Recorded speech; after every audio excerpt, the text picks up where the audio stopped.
আসন্ন ত্রয়োদশ জাতীয় সংসদ নির্বাচনের সামনে রাখি চট্টগ্রাম ১৪ আসনত বিএনপি মনোনীত প্রার্থী ও দানের শীষ প্রতিকূল সমর্থনে চন্দনেশ উপজেলা ছাত্রদলের সভাপতি পদপ্রার্থী এস.এম. আমিনুল ইসলাম চৌধুরীর নেতৃত্বে ব্যাপক গণসংযোগ, লিফলেট বিতরণ ও মিছিল অনুষ্ঠিত।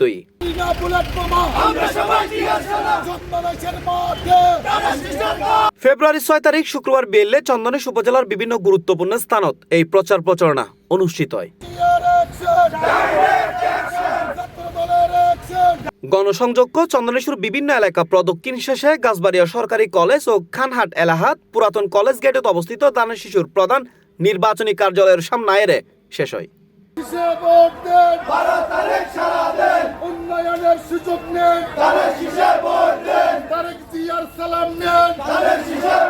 জেডে প্রধান অতিথি হিসেবে উপস্থিত আছেন চট্টগ্রাম দক্ষিণ জেলা যুব দলের সহ সম্পাদক নুরুল কবির কমিশনার। মিছিল ও গণসংযোগত উপস্থিত আছেন বড়মা ইউনিয়ন বিএনপির সাবেক আহ্বায়ক সেলিম উদ্দিন, বিএনপি নেতা মুরিদুল আলম, বাবুল আলমগীর, মাহবুব আলম, আব্দুর রহমান, শ্যামা নাসির সহ আরো বোধ কেউ। এছাড়া যুবনেতা ইমরান, জামাল, নাসির, সোহেল, রিপন সহ আরো বোধ কেউ এ সময় উপস্থিত আছেন। C plus TV, Chittagong.